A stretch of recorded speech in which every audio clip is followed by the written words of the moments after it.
आज मुख्यमंत्री आणि दोन्ही उपमुख्यमंत्र्यांची पार पडली पत्रकार परिषद। शेतकऱ्यांसाठी केल्या मोठ्या घोषणा।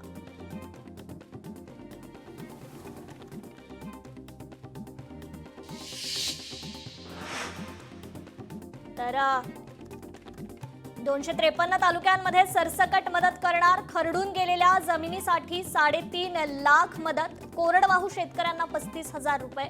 हंगामी शेतकऱ्याला 27,000 हेक्टरी मदत, तर बागायती शेतकऱ्याला 32,500 रुपये मदत देणार मुख्यमंत्र्यांचं आश्वासन।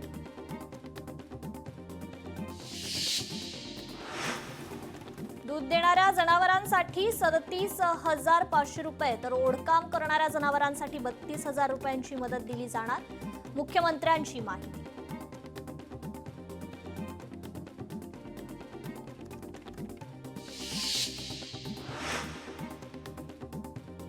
घरं, दुकानं तसंच गोठ्यांचं नुकसान झालेल्या शेतकऱ्यांना उभारणीसाठी मदत देणार। 30,000 प्रतिविहीर मदत करण्याचा सरकारचा निर्णय। नुकसान झालेल्या पंपांना भरपाई मिळणार मुख्यमंत्र्यांचं आश्वासन।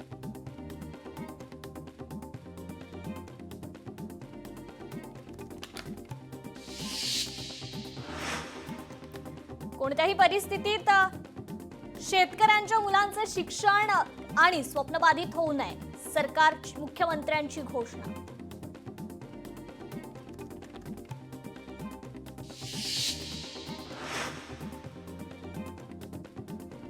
बाधित जिल्ह्यातील विद्यार्थ्यांना परीक्षा शुल्कात माफी करणार मुख्यमंत्र्यांचा विद्यार्थ्यांसाठी मोठा निर्णय।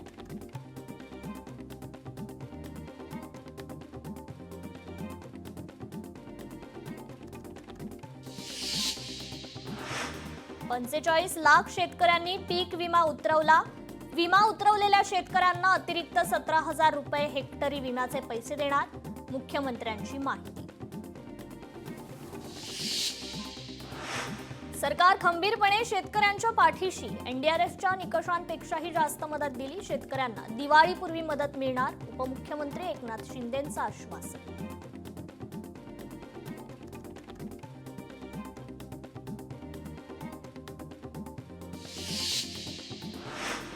महायुती समन्वय समितीची आज संध्याकाळी बैठक। मंत्री शंभूराज देसाई यांच्या मेघदूत बंगल्यावर होणार बैठक। स्थानिक स्वराज्य संस्थांच्या निवडणुकींबाबत होणार चर्चा।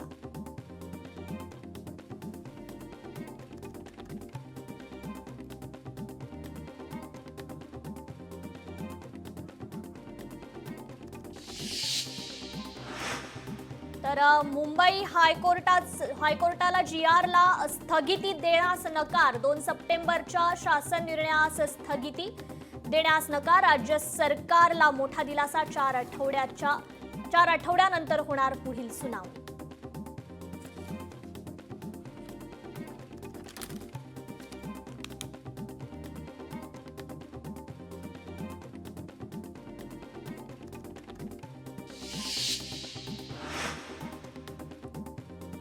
हैदराबाद गॅझेट विरोधातील याचिकेविरोधात मुंबई पालिका निवडणुकीसाठी शिवसेना सज्ज। शिवसेनेकडून 110 ते 115 जागांची मागणी होणार। महायुतीतून 110 ते 115 जागा लढण्याची शिंदे सेनेची तयारी। सर्वाधिक जागा खेचण्यासाठी प्रत्येक पक्षाचे प्रयत्न। शिवसेना धनुष्यबाण चिन्हाबाबत उद्या सुनावणी। उद्या अंतिम सुनावणी होणार, सर्वोच्च न्यायालयाने केलं जाहीर।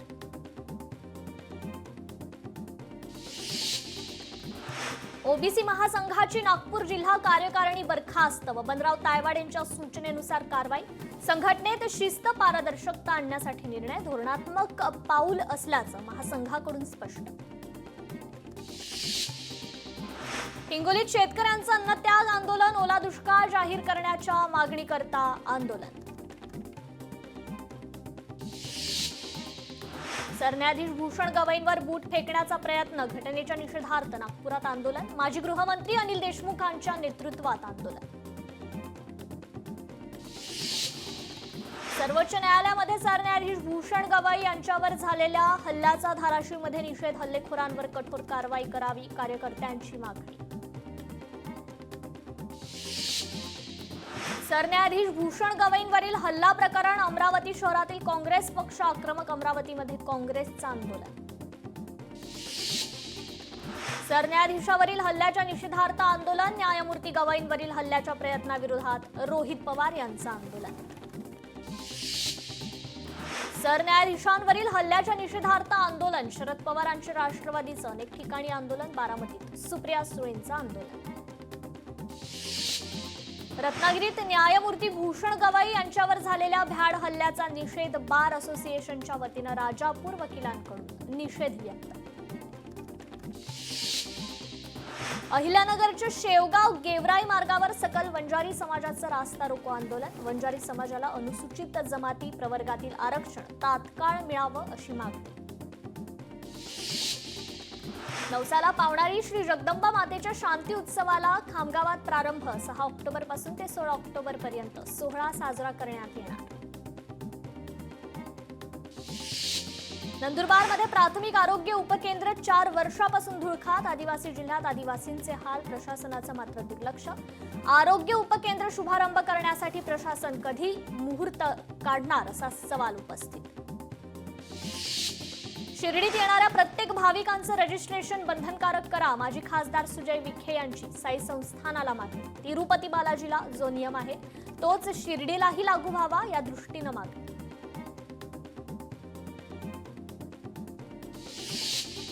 लोणावळा नगर परिषदेचे 13 प्रभाग असून 27 सदस्य संख्या. लोणावळा नगर परिषदेच्या मतदारांची अंतिम यादी 28 ऑक्टोबर रोजी प्रसिद्ध केली जाणार.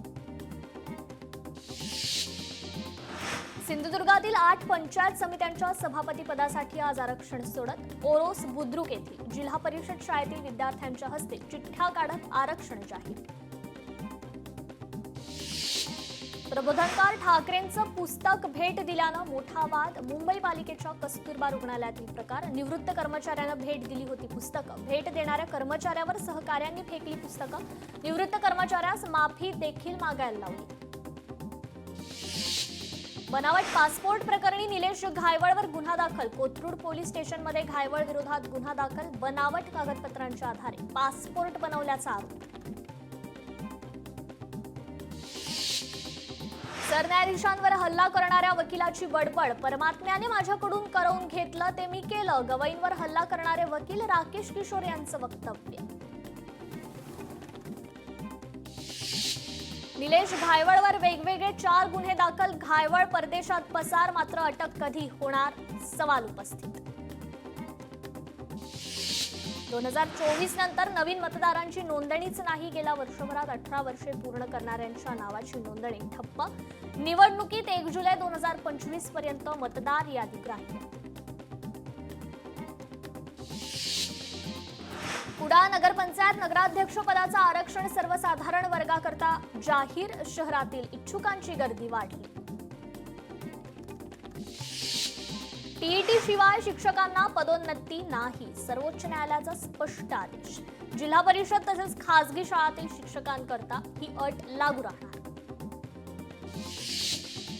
वाशिमचे शेतकरी शुभम थातोडने महाविस्तार एआय ॲपमध्ये राज्यात मिळवला प्रथम क्रमांक. ॲपचा सर्वाधिक आणि प्रभावी वापर करून मिळवला प्रथम क्रमांक. कोजागिरी पौर्णिमेनिमित्त गोकुळने दूध विक्रीचा नवा उच्चांक गाठला. गोकुळची तब्बल 20,28,526 लिटरची दूध विक्री. गोकुळचे अध्यक्ष नवीद मुश्रीफ यांची माहिती. परीक्षा केंद्र निवडीचा पर्याय बंद. एनईटी जेईई परीक्षेसाठी एनटीएचा नवा नियम. मुंबई विद्यापीठाला आंतरराष्ट्रीय पुरस्कार. फिक्केचा सर्वोत्कृष्ट आंतरराष्ट्रीय पुरस्कार. विद्यापीठाच्या शिरपेचा आणखी एक मानाचा तुरा. टीईटी परीक्षा 25 नोव्हेंबरला होणार. 9 ऑक्टोबर 2025 पर्यंत शुल्क भरण्याची संधी. यानंतर कोणत्याही परिस्थितीत अतिरिक्त मुदतवाढ मिळणार नाही. त्यामुळे उमेदवारांनी वेळेत अर्ज भरून शुल्क भरावं असं आवाहन परीक्षा परिषदेचे आयुक्त अनुराधा ओक यांनी केलंय. लॉटरी आधीच म्हाडा मालामाल. केवळ अर्ज विक्रीतून कमावले 8 कोटी रुपये. म्हाडाच्या 7 कोटींच्या घरांना ग्राहकच मिळेनात. ताडदेवमधील म्हाडाची 4 घरं तशीच पडून. घराला ग्राहक न मिळाल्यास म्हाडा घरं भाड्यानं देणार. म्हाडाकडून आलिशान फ्लॅटसाठी नवी स्कीम. आलिशान फ्लॅट लॉटरीशिवाय खरेदी करता येणार. प्रथम येणाऱ्यास प्रथम प्राधान्य तत्वावर विक्री. जेएनपीए बंदरातून 23 कोटींचा ई कचरा जप्त, अॅल्युमिनियमच्या नावाखाली लॅपटॉप, सीपीयू आयात.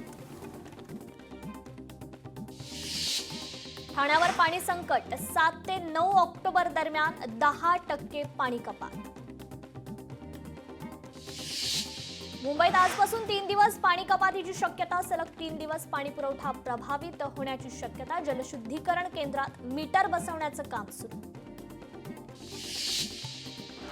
पुण्यात येत्या गुरुवारी पाणी पुरवठा बंद, वेगवेगळ्या भागातील जलशुद्धीकरण केंद्र, पाण्याच्या टाक्या, पंपिंग स्टेशन इथे विद्युत आणि स्थापत्य विषयक कामं करण्यासाठी हा पाणी पुरवठा बंद ठेवला जाणार. आंबा घाटात 3.5 किलोमीटर लांबीचा बोगदा खोदला जाणार, राष्ट्रीय महामार्ग प्राधिकरणाने बोगद्याला दिली परवानगी.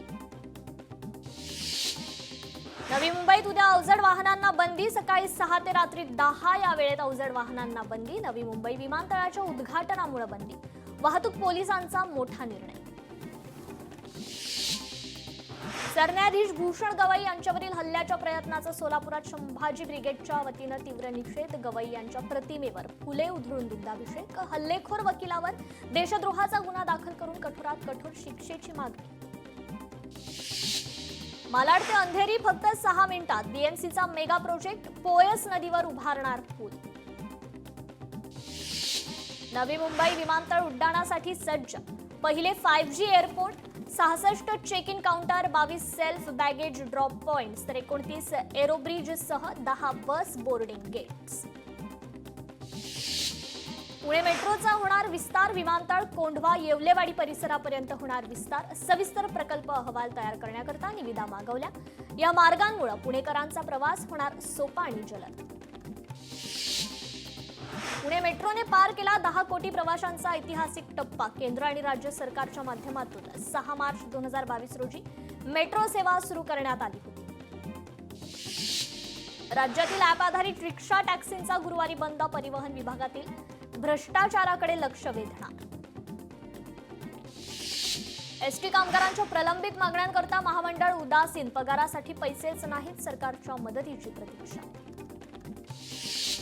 नवी मुंबई विमानतळापर्यंत एनएमटी धावणार, पहिल्या टप्प्यात 20 बसेसची सेवा.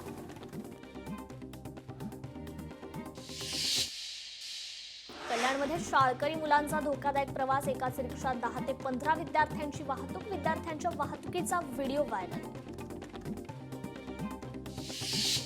मुंबई गोवा महामार्गावरच्या पावशी बेल नदीवरील पुलाचं काम पूर्ण, गोव्याकडे जाणारी लेन पुन्हा सुरळीत.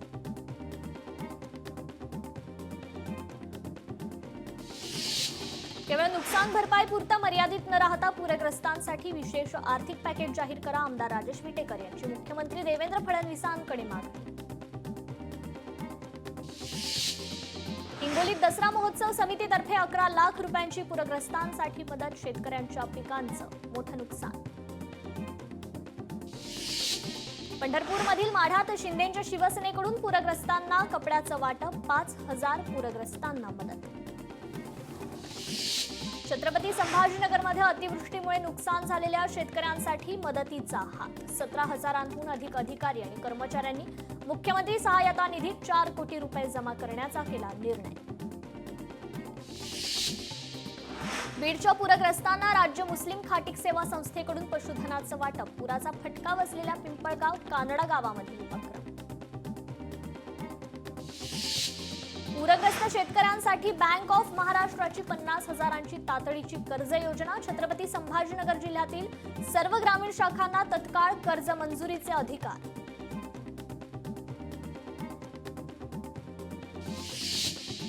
सोलापुरातील पूरग्रस्त शेतकऱ्यांकरता जिल्हाधिकाऱ्यांचा मोठा निर्णय, माती वाहून गेलेल्या शेतकऱ्यांना जवळच्या धरण किंवा तलावातून मोफत माती देणार.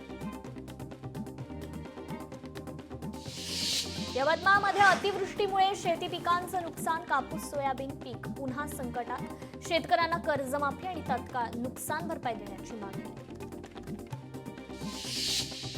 शिरूरच्या आंबेगाव तालुक्यात शेतातील ऊसाला आग, तब्बल 3 एकर ऊस जळून खाक, शेतकऱ्यांचं मोठ्या प्रमाणात नुकसान.